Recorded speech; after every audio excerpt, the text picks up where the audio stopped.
오늘 우리가 함께 읽은 고린도전서 15장에서 사도 바울은 고린도 교회 내에 논란이 되고 있었던 부활의 문제에 대해서 다루고 있습니다.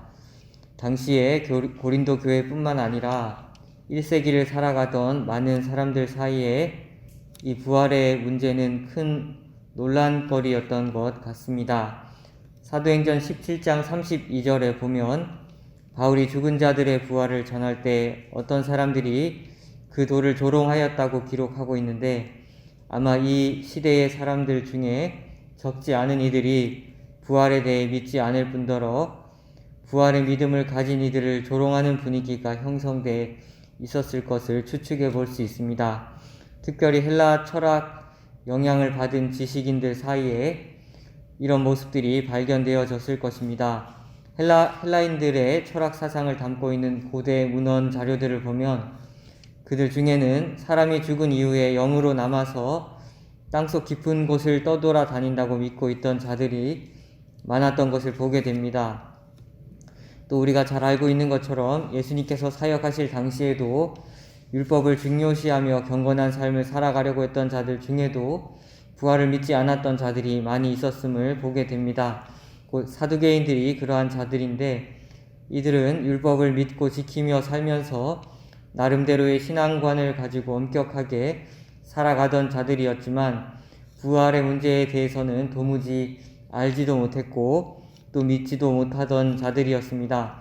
바로 이러한 배경을 바탕으로 바울 사도는 부활이란 것이 정말 존재하는가, 사람이 죽으면 어떻게 다시 살며 어떤 모습으로 부활하게 되는가에 대해 알기 원했던 자들에게 이 서신을 통해서 부활에 대한 진리를 잘 설명하고 있습니다.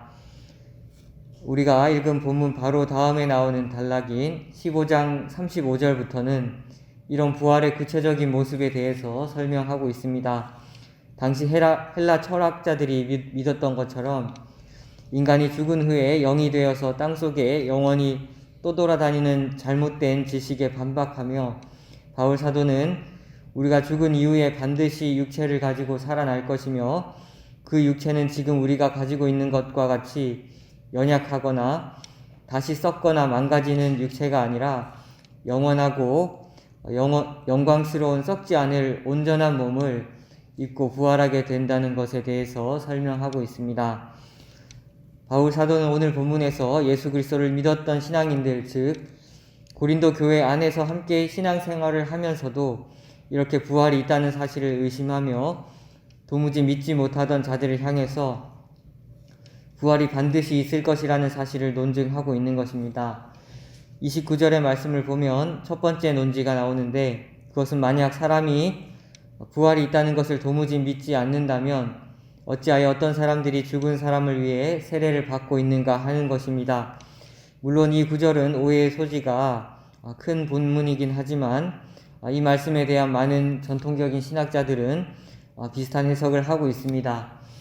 학자들은 당시에 어떤 사람이 예수님을 믿고 나서 믿음을 통해서 그리스도의 공로로 말미암아 구원을 받는 신앙을 받아들인 이후에 만약 그 사람이 세례를 받지 못하고 죽는 경우가 생긴다면 그 사람을 대신해서 살아있는 사람이 그의 무덤 앞에서 그 사람을 대신해서 세례를 받는 경우가 있었을 것이라고 주장을 하고 있습니다. 그리고 바울 사도가 바로 이러한 예를 가져와서 만약에 죽은 자들이 도무지 부활하지 않는다고 믿는다면 이렇게 죽은 자들을 위해서 세례를 받는 사람들은 도대체 무슨 이유로 이러한 황당한 행동을 하고 있느냐 하고 주장을 하고 있는 것입니다. 우리가 주의해야 할 것은 이것인데, 바울 사도는 곧 이 논제를 통해서 사람이 죽은 이후에 반드시 세례를 받아야 한다는 것을 주장하고 있는 것은 아니라는 것입니다. 오히려 이러한 사례를 통해 죽음 이후에 반드시 부활이 있다는 사실에 대해서 강조를 하고 있는 것인데, 어떤 사람들은 이 말씀을 오해하여 세례를 받지 못하고 죽은 사람이 죽음 이후에 구원을 받기 위해서 반드시 누군가가 대신 세례를 받아야 한다고 주장을 하기도 합니다. 오늘날에도 몰몬교라고 하는 이단적 가르침을 전하는 자들이 이런 주장을 내세워서 죽은 자들 위해서 세례를 베풀고 있습니다. 그러나 바울 사도는 고린도전서 1장 17절에서 그리스도께서 나를 보내심은 세례를 베풀려 하심이 아니오 오직 복음을 전하게 하려 하심이라고 밝히고 있는데, 이것을 통해 알 수 있는 중요한 한 가지 사실은 우리가 복음을 전할 때 중요하게 생각해야 할 것이 복음을 믿는 믿음이지 세례 자체가 아니라는 것입니다. 물론 세례도 그 의미로 봤을 때 중요하고 간과해서는 안 되는 것이지만 세례보다 복음을 믿고 받아들인 믿음이 더 중요하다는 것입니다. 그러므로 바울 사도는 오늘 본문인 29절에서 죽은 사람을 위해 세례를 받아야 한다는 것을 강조하는 것이 아니라 죽은 자들 위해 세례를 받는 자들이 있었다는 사실을 언급하면서 부활이 반드시 있다는 사실을 강조하고 있는 것입니다.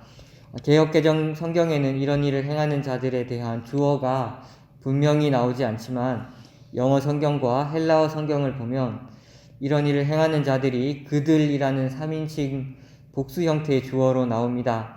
즉 바울 자신을 그런 일을 행하는 자들에 포함시키지 않고 있는 것을 볼 수 있습니다.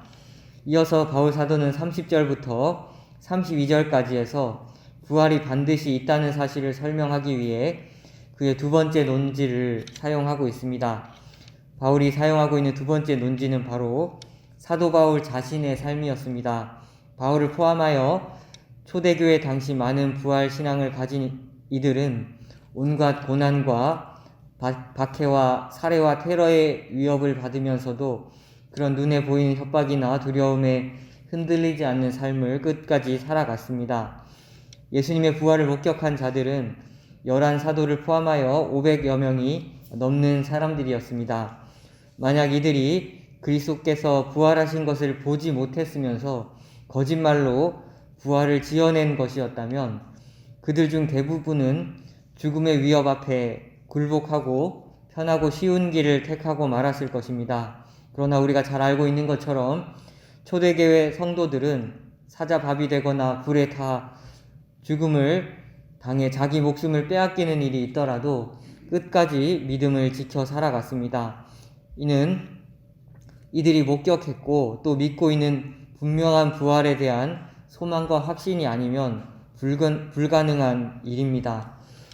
또 고린도후서 11장을 보면 사도 바울 자신이 복음을 전하느라 잠도 제대로 자지 못하고 제대로 먹지도 입지도 쉬지도 못하고 살 소망까지 끊어진 삶을 살아갔음을 확인할 수 있는데, 이런 삶은 바울 자신이 고린도전서 15장 19절에서 밝히고 있는 것처럼 만일 그리스도 안에서 우리가 바라는 것이 다만 세상의 삶뿐이면, 즉 만약 죽음 이후에 부활이 없다면 세상의 모든 사람 가운데 우리가 더욱 불쌍한 자라는 것을 잘 말해주고 있습니다. 그러나 바울 사도는 반드시 부활이 있다는 것을 알기 때문에 이렇게 큰 고난과 박해도 기꺼이 견뎌내고 오히려 그 좁은 길을 걸으면서도 날마다 기쁘게 살아갈 수 있었던 것입니다. 그는 앞으로 그가 예루살렘에서 맞이하게 될 큰 환난을 앞두고도 이렇게 고백하고 있습니다. 내가 달려갈 길과 주 예수께 받은 사명 곧 하나님의 은혜의 복음을 증언하는 일을 마치려 하면은 나의 생명조차도 조금도 귀한 것으로 여기지 아니하노라. 부활의 소망을 가지고 살아갔던 이 사도에게 있어서 이 땅에서 당하는 어떤 고난이나 박해나 심지어 죽음마저도 그를 조금도 두렵게 하거나 낙심하게 만들지 못했습니다. 이러한 부활의 소망에 대한 확실한 믿음을 가지고 살아갔던 자들은 바울과 그 세대의 사람들 뿐만이 아니었습니다. 사도 바울이 살던 세대에 로마로부터 큰 환난과 박해가 있었음에도 불구하고 초대교회 성도들은 믿음을 끝까지 지키고 부활의 믿음을 쫓아 순교의 신앙을 가지고 살아갔습니다. 그리고 그것을 지켜보았던 당시 교회의 많은 성도들은 그 순교자들의 부활에 대한 믿음을 두 눈으로 목격하고 그들 안에 있었던 그 분명한 믿음과 소망을 그대로 이식을 받을 수 있었습니다. 사도들의 세대에 바로 다음에 일어났던 속사도 교부들의 증언들과 그들의 삶을 보면 이 사실을 알 수 있습니다. 사도 베드로의 셋째 후계자였으며 속사도 교부들 중에 한 사람으로 1세기 중후반에 로마 교회의 감독으로 사역했던 클레멘트라는 사람이 있습니다. 그 사람은 그 서신에서 이런 말을 했습니다. 사랑하는 친구들이여, 주께서 얼마나 지속적으로 미래에 부활이 있을 것인지를 지목하고 계신 것을 우리가 분명히 생각합시다. 이것에 관해 그분께서 주 예수 그리스도를 죽음에서 일으키심으로 첫 열매가 되게 하셨습니다. 사랑하는 친구들이여, 우리가 이 부활에 대해 모든 기회를 따라 낮이나 밤이나 밤이 지나거나 낮이 지나거나 밤낮이 바뀌어도 이 부활에 주목하며 이 부활을 굳게 붙듭시다. 이 글을 통해서 사도들을 이어 신앙을 따랐던 제2세대의 초대교회 성도들은 그리스도를 본으로 삼고 온전히 따랐던 그 사도들처럼 자신들도 그리스도를 따르는 그 사도들을 본받고 사도들을 본으로 삼고 죽음을 두려워하지 않는 부활의 순교신앙을 가지고 살아가려 했던 것을 우리가 확인할 수 있습니다. 클레멘트와 동시대에 살았으며 사도 요한의 제자이자 안디옥 교회의 주교였던 이그나티우스라고 하는 교부는 이러한 부활신앙을 바탕으로 순교자가 되기를 소망하는 마음을 그의 서신에서 이렇게 밝히고 있습니다. 확실히 나는 지금 순교자가 되기를 간절히 원합니다. 그러나 내가 그렇게 될 자격이 있는지는 잘 모르겠습니다. 많은 사람들이 나의 이러한 강렬한 열망을 이해하지 못하지만 나는 이것을 위해 사투를 벌입니다. 나는 내가 순교에 대해서 말로만 하지 않고 영혼과 몸에 힘을 얻게 되기를 기도합니다. 그리고 나는 정말 그것을 원합니다. 나는 내가 단지 그리스도인이 되기 위해 부름을 받은 것이 아니라 순교자 중에 한 사람이 되기를 위함이기를 원합니다. 만약 내가 그렇게 된다면 나도 순교자의 이름을 얻게 될 것입니다. 오직 세상이 더 이상 나를 보지 못하게 될 때 그때 나는 납득할 수 있는 확실한 그리스도인이 될 것입니다. 당신이 눈으로 보고 있는 것들이 진짜 가치 있는 것들이 아닙니다. 우리의 하나님 예수 그리스도 참으로 그분께서는 아버지께로 돌아가심으로 인해 자신을 더욱 선명히 드러내셨습니다. 기독교의 가장 위대한 것은 세상을 설득하는 것에 있는 것이 아니라 세상으로부터 미움받는 것에 있습니다. 이 두 교부들 클레멘트와 이그나티우스는 자신들이 소망하는 대로 순교자의 길을 걷고 영원한 영광의 부활에 들어갔습니다. 그리고 이들을 이어서 반세기가 지나자 또 다른 사도 요한의 제자였던 폴리갑이라는 사람이 이들의 길을 따라가고 있는 것을 볼 수 있습니다. 그도 다른 교부들과 같이 그의 서신에서 부활과 순교의 신앙에 대해 자주 강조하였는데 그의 말년의 죽음은 수세기 동안 많은 이들에게 참된 신앙인의 귀감으로 전해져 오고 있습니다. 그의 순교에 관한 짧은 이야기는 이렇습니다. 그가 서머나에서 사역하고 있을 때 어느 날 총독이 서머나 교회의 감독인 폴리갑을 아레나라고 하는 경기장으로 끌고 가서 그에게 물었습니다. 그리고 다음과 같은 대화를 이어갔습니다. 역사 문헌에 기록된 글을 그대로 읽어드리겠습니다. 총독은 폴리갑의 신앙을 무너뜨리기 위해 고집스럽게 말했다. 신앙을 버리겠다고 맹세하라. 그리고 그리스도를 저주하라. 그러면 내가 너를 자유롭게 놓아주겠다. 그러나 폴리갑은 말했다. 지금까지 86년 동안 나는 그리스도를 섬겨 살아왔습니다. 그리고 그는 나에게 단 한 번도 잘못 행동하신 적이 없으십니다. 그런데 어떻게 내가 나를 구원하신 나의 왕을 저주할 수 있겠습니까? 계속해서 아무리 위협을 주고 협박을 해도 조금도 폴리갑의 마음이 흔들리지 않자 그는 이렇게 말하며 대화를 이어갑니다. 나에게는 너를 물어뜯어 죽일 들짐승들이 있다. 만약 네가 너의 마음을 바꾸지 않는다면 내가 그것들을 너에게 던져 넣어버리겠다. 그러자 폴리갑이 말했다. 그렇게 하십시오. 우리 그리스도인들에게 있어서 선으로부터 악으로 돌이킴은 더 이상 존재하지 않습니다. 그러나 총독이여, 악으로부터 의로움으로 돌이키는 것은 고귀한 일입니다. 총독이 다시 말했다. 네가 만일 들짐승에게 찢기는 것으로 만족하지 않고 계속해서 마음을 바꾸지 않는다면 내가 너를 오히려 맹렬히 타는 불로 소멸시켜 버릴 것이다. 마지막으로 폴리갑이 말했다. 총독이 위협하고 있는 그 불이 나를 태울 수 있을 것입니다. 그러나 그 불은 1시간이나 조금 더 지나면 다시 꺼져버릴 것이요. 그러나 총독은 당신의 마음에 쌓여있는 그 불경건함으로 인해 예비되어 있는 장차 올 심판과 꺼지지 않을 영원한 형벌에 대해서 알지 못하고 있습니다. 무엇을 지체하십니까? 당신을 원하는 것을 하십시오. 그리고 폴리갑은 총독의 손에 의해 뜨거운 불에 타서 죽음을 맞이하게 됩니다. 이처럼 우리 주 예수 그리스도의 부활의 증인이 된 사도들과 또 그 사도들의 부활의 소망을 목격한 사람들은 자신들이 보고 듣고 믿고 있던 바를 위해 자신의 생명을 바치기를 망설이지 않았습니다. 이는 그들에게 있어서 부활은 관념이나 추상적인 기대 정도가 아니라 그들이 믿음을 따라 살아갈 때 반드시 손에 넣게 될 영광스러운 상급이었기 때문일 것입니다. 말씀을 맺겠습니다. 사도 바울이 그의 삶을 증거로 논증하였던 것과 같이 부활은 반드시 있습니다. 그리고 우리 주 예수 그리스도께서 그 부활의 첫 열매가 되시어 부활의 새벽 한 줄기 빛이 동터올 그때에 죽음을 이기고 부활하셨습니다. 우리는 이 부활을 믿고 그 부활에 동참하는 자들입니다. 어떻게 보면 매년 반복적인 부활절을 맞는 것일 수 있지만 우리는 이러한 기회를 활용하여 끊임없이 우리 자신을 돌아보고 점검해 볼 수 있으면 좋겠습니다. 우리는 얼마나 이 부활을 사모하며 부활하신 그리스도의 길을 따라가고 있습니까? 다시 말해 처음 부활의 열매가 되신 그리스도의 본을 온 마음으로 바라보고 따랐던 사도들과 속사도들의 부활에 대한 믿음과 소망을 우리는 얼마만큼 가지고 있으며 또 그 길을 따라가고 있습니까?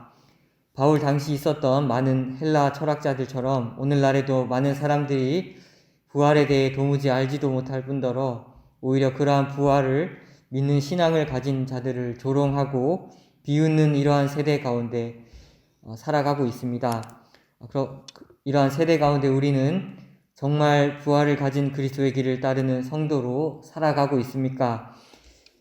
예수님 당시에 살았던 많은 사두개인들이 가르치는 것처럼 오늘날에는 신천지와 같은 괴상한 이단들을 제외하고 나면 부활이 없다고 믿거나 가르치는 기독교 종파는 거의 찾아보기 힘듭니다. 강단에서도 성경 공부 교재에서도 모두가 부활을 인정하고 또 그것을 가르치고 있습니다. 그러나 정직하게 돌아보았으면 좋겠습니다. 그러한 가르침을 통해 지식을 늘려가고 있는 지적인 차원에서의 부활이 아니라 우리의 삶을 정직히 돌아볼 때 우리는 정말 부활이 있다고 믿으며 살아가고 있습니까? 이 땅에서 아무리 배불리 먹고 부유하고 풍요롭게 누리며 산다고 하더라도 길어야 100년 누리고 나면 끝나게 될 허무한 삶이라는 것을 믿는 동시에 믿음으로 예수님께서 가신 그 십자가의 길을 따라 멸시받고 먹지 못하고 쉬지 못하고 잠도 제대로 자지 못하고 또 심지어 박해와 죽임을 당하게 된다 하더라도 길어야 100년인 그 삶이 끝나고 나면 영원한 천국에서 우리가 주님과 영생을 누리며 살아가게 된다는 사실을 우리는 얼마나 분명히 믿고 살아가고 있는지 돌아보았으면 좋겠습니다. 오늘날의 기독교는 얼마나 초대교회와 교부들의 시대와 그리고 종교개혁자들의 시대와 또 우리나라 초기 교회들의 모습과 얼마나 많이 다른지 모르겠습니다. 오늘날의 교회가 부활이 아닌 다른 것에 우리의 소망을 두고 살아가고 있는 것은 아닌지 돌아보아야 할 것입니다. 미쁘다 이 말이여 우리가 주와 함께 죽었으면 또한 함께 살 것이요 참으면 또한 함께 왕노릇할 것이요 우리가 주를 부인하면 주도 우리를 부인하실 것이라. 우리는 미쁨이 없을지라도 주는 항상 미쁘시니 자기를 부인하실 수 없으시리라. 우리는 이 말씀을 정말 마음에 새기며 믿음으로 살아가고 있습니까? 우리에게 주신 이 약속의 말씀을 굳게 붙잡고 날마다 주와 함께 죽고 주와 함께 사는 부활의 영광을 소유한 복된 저와 모든 성도님들이 되시기를 소망합니다. 찬송가 491장 찬양하겠습니다. 저 높은 곳을 향하여 날마다 나아갑니다. 내 뜻과 정성 모아서 날마다 기도합니다. 내 주여 내 맘 붙드사 그곳에 있게 하소서. 그곳은 빛과 사랑이 언제나 넘치옵니다. 괴로움과 죄가 있는 곳 나 비록 여기 살아도 빛나고 높은 저곳을 날마다 바라봅니다. 내 주여 내 맘 붙드사 그곳에 있게 하소서. 그곳은 빛과 사랑이 언제나 넘치옵니다. 의심의 안개 거치고 근심의 구름 없는 곳 기쁘고 참된 평화가 거기만 있사옵니다. 내 주여 내 맘 붙드사 그곳에 있게 하소서. 그곳은 빛과 사랑이 언제나 넘치옵니다. 험하고 높은 이 길을 싸우며 나아갑니다. 다시금 기도하오니 내 주여 인도하소서. 내 주여 내 맘 붙드사 그곳에 있게 하소서. 그곳은 빛과 사랑이 언제나 넘치옵니다. 내 주를 따라 올라가 저 높은 곳에 우뚝 서 영원한 복락 누리며 즐거운 노래 부르리. 내 주여 내 맘 붙드사 그곳에 있게 하소서. 그곳은 빛과 사랑이 언제나 넘치옵니다.